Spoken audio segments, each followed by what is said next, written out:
নমস্কার বন্ধুরা, আপনাদের সবাইকে স্বাগত আমাদের ইউটিউব চ্যানেল যোজনা টেক বাংলাতে। তো বন্ধুরা, ইতিমধ্যে কিন্তু আমাদের পশ্চিমবঙ্গ সহ ভারতবর্ষে 2024-এ লোকসভা নির্বাচন চলছে। তো ইতিমধ্যে কিন্তু 4 দফায় ভোট হয়ে গিয়েছে এবং এই ভোট হয়ে যাওয়ার ফলে আমাদের বাংলায় কোন কোন পার্টি এগিয়ে আছে তো সেই সংক্রান্ত বিষয়ে কিন্তু একটি সমীক্ষা উঠে আসছে। তো সেই সমীক্ষাতে কি বলা হয়েছে এবং বন্ধুরা 42টা আসনের মধ্যে কোন দল কতটা সিট পেতে পারে তো সেটা নিয়েও কিন্তু এখানে বিস্তারিতভাবে বলা হয়েছে। তো বন্ধুরা, প্রথমে আপনাদেরকে বলে দেবো যে আমরা কিন্তু কোনো রাজনৈতিক দলকে সাপোর্ট করছি না এবং কোনো রাজনৈতিক দলের হয়েও কিন্তু কথা বলছি না। এটা কিন্তু জনগণের সুবিধার্থেই কিন্তু আমরা এই ভিডিওটা বানাচ্ছি। আর এই যে ওপিনিয়নটা আপনারা কিন্তু চূড়ান্তভাবে ধরবেন না। 4 জুনেই কিন্তু যে রিপোর্টটা হবে অর্থাৎ ফাইনাল রেজাল্টটা বেরোবে, তো সেই রেজাল্টেই কিন্তু জানা যাবে যে কোন দল এগিয়ে আছে বা কোন দল পিছিয়ে আছে। তো এটা শুধুমাত্র কিন্তু আপনারা জনসমীক্ষা হিসেবে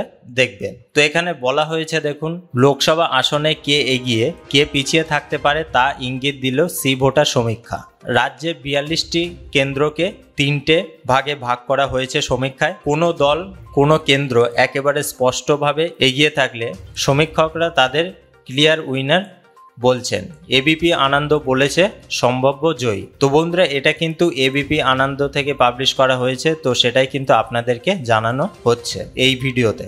তো তারপরে কি বলা হয়েছে, দেখুন, জোর টক্কর হচ্ছে বেশ কিছু কেন্দ্রে যেখানে 3% ভোটের সুইং হলে সম্ভাব্য ফল মুহূর্তে পাল্টে যেতে পারে। আবার কিছু কেন্দ্রে টক্কর একেবারে হাড্ডাহাড্ডি যেখানে মাত্র 1% ভোটের সুইং সম্ভাব্য ফল উল্টে দিতে পারে। তো এখানে কিন্তু বন্ধুরা দেখতে পাচ্ছেন যে ABP C Voter West Bengal opinion poll. তো কোথায় এটা পাবলিশ করা হয়েছে অবশ্যই আপনারা কিন্তু স্ক্রিনে দেখতে পেলেন। তো এখানে কিন্তু প্রথমে যে বিষয়টা নিয়ে আলোচনা করা হয়েছে, দেখুন, রাজ্যে 42টা লোকসভা আসনে কোন দল জয়ী হবার দৌড়ে এগিয়ে রয়েছে তার ইঙ্গিত উঠে এসেছে সি ভোটার সমীক্ষায়। এক নজরে সি ভোটার সমীক্ষায়। তো বন্ধুরা, প্রথম কিন্তু পাটে পাটে ভাগ করা আছে লোকসভা কেন্দ্র, সম্ভাব্য জয়ী আর রাজনৈতিক দল। তো প্রথমে কিন্তু এখানে বলা হয়েছে, দেখুন, দার্জিলিং। তো দার্জিলিংয়ে কিন্তু সম্ভাব্য জয়ীর কথা বলা হয়েছে রাজু বিস্ত।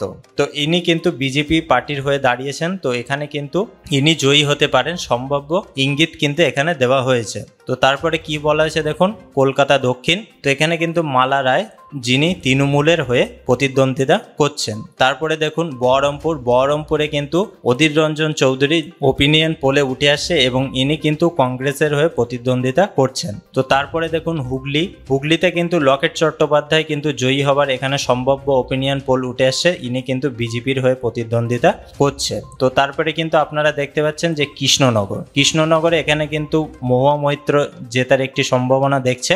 সি ভোটার থেকে কিন্তু এটা উঠে আসছে যিনি তৃণমূলের হয়ে প্রতিদ্বন্দ্বিতা করছেন।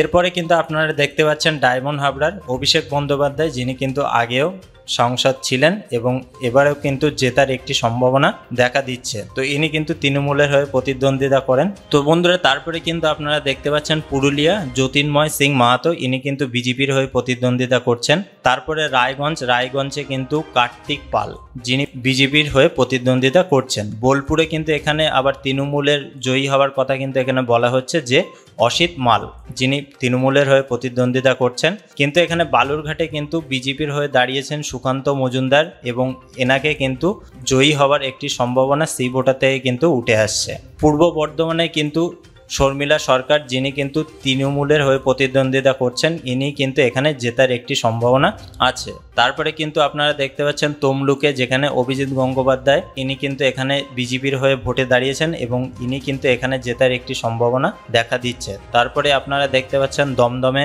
সৌগত রায় দাঁড়িয়েছেন, যিনি কিন্তু আগেও সংসদ ছিলেন। এবার তিনি কিন্তু দমদমে তৃণমূলের হয়ে প্রতিদ্বন্দ্বিতা করছেন এবং এখানে কিন্তু তিনি জেতার একটি সম্ভাবনা দেখা দিচ্ছে। হাওড়ায় কিন্তু পোষণ বন্দ্যোপাধ্যায়, যিনি তৃণমূলের হয়ে প্রতিদ্বন্দ্বিতা করছেন, এখানে কিন্তু তিনি জিতে যাবেন, সেটাই কিন্তু সমীক্ষায় বলা হয়েছে। মথুরাপুর, এখানে কিন্তু বাপি হালদার, যিনি তৃণমূলের হয়ে প্রতিদ্বন্দ্বিতা করছেন।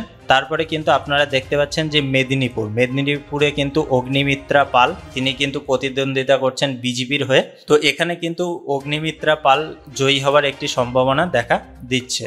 তারপরে কিন্তু মালদা উত্তরে খগেন মুর্মু, যিনি কিন্তু আগেও সংসদ ছিলেন, এবার কিন্তু তিনি আবার ভোটে দাঁড়িয়েছেন, বিজেপির হয়ে প্রতিদ্বন্দ্বিতা করছেন। তো এনাকে কিন্তু এখানে জয়ী হওয়ার একটি সম্ভাবনার ইঙ্গিত দেওয়া হয়েছে। হাজী নুরুল ইসলাম, ইনি কিন্তু তৃণমূলের হয়ে প্রতিদ্বন্দ্বিতা করছেন। এর আগে বসিরহাটে কিন্তু তৃণমূলের হয়ে প্রতিদ্বন্দ্বিতা করেছিল নুসরাত জাহান, তো তিনি কিন্তু এবার ভোটে দাঁড়াননি, এবার কিন্তু হাজী নুরুল ইসলাম দাঁড়িয়েছেন এবং এখানে কিন্তু তৃণমূলের জয়ী হওয়ার একটি সম্ভাবনা দেখা দিচ্ছে। এবার কিন্তু জলপাইগুড়ির দিকে যদি উত্তরবঙ্গের দিকে দেখা যায় তাহলে কিন্তু এখানে জয়ন্ত রায়, যিনি বিজেপির হয়ে দাঁড়িয়েছেন, এখানে কিন্তু সম্ভাব্য সি ভোটার বলছে যে বিজেপি যে জয়ন্ত রায় দাঁড়িয়েছে ইনি কিন্তু এখানে জিতে যাওয়ার একটি সম্ভাবনা আছে। শ্রীরামপুরে এখানে কিন্তু কল্যাণ বন্দ্যোপাধ্যায় দাঁড়িয়েছে এখানে তৃণমূলের হয়ে, তো এখানে কিন্তু ইনি জিতে যাওয়ার একটি সম্ভাবনা দেখা দিচ্ছে। বর্ধমান দুর্গাপুর দিলীপ ঘোষ কিন্তু দাঁড়িয়েছে এখানে বিজেপির হয়ে, তো ইনি কিন্তু এখানে জেতার একটি সম্ভাবনা দেখা দিচ্ছে। মুর্শিদাবাদে কিন্তু আবু তাহের, ইনি কিন্তু তৃণমূলের হয়ে প্রতিদ্বন্দ্বিতা করছেন এবং রানাঘাটে কিন্তু জগন্নাথ সরকার কিন্তু বিজেপির হয়ে দাঁড়িয়েছেন এবং রানাঘাটে কিন্তু জগন্নাথ সরকারকে সম্ভাব্য জয়ী বলে ধরা হয়েছে। আসানসোলে কিন্তু শত্রুঘ্না সিনহা, ইনি কিন্তু তৃণমূলের হয়ে প্রতিদ্বন্দ্বিতা করছেন এবং পুনর্নির্বাচনে কিন্তু ইনি জয়ী হয়েছিলেন আগেরবারও, এবারও কিন্তু এনাকে জয়ী হওয়ার একটি সম্ভাবনা দেখা দিচ্ছে। বাঁকুড়ায় সুভাষ সরকার বিজেপির হয়ে দাঁড়িয়েছেন, এখানে কিন্তু সুভাষ সরকার জিততে পারে। ব্যারাকপুরে অর্জুন সিং কিন্তু আবার বিজেপির হয়ে ভোটে দাঁড়িয়েছে এবং বিজেপির হয়ে কিন্তু তিনি জয়লাভ করতে পারেন, সেটাই কিন্তু সি ভোটারে বলা হয়েছে। এরপরে দেখুন কোচবিহারে নিশীথ প্রামাণিক বিজেপির হয়ে, ইনি কিন্তু আগে সংসদ ছিলেন এবং কেন্দ্রের মন্ত্রী ছিলেন, তিনি কিন্তু আবার জয়ী হতে পারেন। বারাসাতে কাকুলি ঘোষ দস্তিদার, ইনি কিন্তু তৃণমূলের হয়ে প্রতিদ্বন্দ্বিতা করছেন এবং এখানে কিন্তু ইনি জয়ী হতে পারেন। বিষ্ণুপুরে কিন্তু সৌমিত্র খা, ইনি কিন্তু বিজেপির হয়ে দাঁড়িয়েছেন এবং এখানে কিন্তু বিজেপির জয়ী হওয়ার একটি সম্ভাবনা সি ভোটারে কিন্তু দেখা দিচ্ছে। আরামবাগে কিন্তু অরূপকান্ত দিগার, এখানে কিন্তু বিজেপির হয়ে দাঁড়িয়েছেন, তো ইনি কিন্তু এখানে জিতে যেতে পারেন। বীরভূমের শতাব্দী রায় কিন্তু আগেও সংসদ ছিলেন, এবারও কিন্তু এখানে শতাব্দী রায়ের জিতে যাওয়ার একটি সম্ভাবনা উঠে আসছে। বনগাঁয় শান্তনু ঠাকুর, যিনি কিন্তু আপনারা জানেন যে কেন্দ্রের মন্ত্রী ছিল, এবারও কিন্তু তিনি বিজেপির হয়ে প্রতিদ্বন্দ্বিতা করছেন এবং এখানে কিন্তু শান্তনু ঠাকুর জিতে যাওয়ার একটি বড় সম্ভাবনা দেখা দিচ্ছে। জঙ্গিপুরে খালিলুর রহমান, এখানে তৃণমূলের হয়ে দাঁড়িয়েছেন, ইনি কিন্তু জিতে যাওয়ার একটি সম্ভাবনা আছে। কাঁথিতে সৌমেন্দু অধিকারী বিজেপির হয়ে প্রতিদ্বন্দ্বিতা করছেন, এখানে কিন্তু সৌমেন্দু অধিকারী জিতে যেতে পারে। তো বন্ধুরা, উলবেড়িয়া সাজদা আহমেদ, যিনি তৃণমূলের হয়ে প্রতিদ্বন্দ্বিতা করছেন, এখানে কিন্তু ইনি জিতে যাওয়ার একটি সম্ভাবনা দেখা দিচ্ছে। যাদবপুরে সায়নী ঘোষ তৃণমূলের হয়ে যিনি দাঁড়িয়েছেন, তো এখানে কিন্তু সায়নী ঘোষ জিতে যাওয়ার একটি সম্ভাবনা দেখা দিচ্ছে। আলিপুরদুয়ারে কিন্তু মনোজ টিগ্গা, এখানে কিন্তু বিজেপির হয়ে প্রতিদ্বন্দ্বিতা করছেন, তো এখানে কিন্তু মনোজ টিগ্গার জেতার একটি সম্ভাবনা দেখা দিচ্ছে। তারপরে দেখুন কলকাতা উত্তর সুদীপ বন্দ্যোপাধ্যায়, যিনি তৃণমূলের হয়ে প্রতিদ্বন্দ্বিতা করছেন, এখানে কিন্তু তিনি জিতে যাওয়ার একটি সম্ভাবনা দেখা দিচ্ছে। মালদা দক্ষিণ, যেখানে কিন্তু ঈশা খান চৌধুরী কংগ্রেসের হয়ে প্রতিদ্বন্দ্বিতা করছেন, এখানে কিন্তু জিতে যাওয়ার একটি সম্ভাবনা দেখা দিচ্ছে কংগ্রেসের হয়ে যিনি দাঁড়িয়েছেন। ঝাড়গ্রামে প্রমোদ টুডু বিজেপির হয়ে প্রতিদ্বন্দ্বিতা করছেন, এখানে কিন্তু তিনি জিতে যাওয়ার একটি সম্ভাবনা দেখা দিচ্ছে, যেখানে সি ভোটারেই কিন্তু এখানে বলা হয়েছে।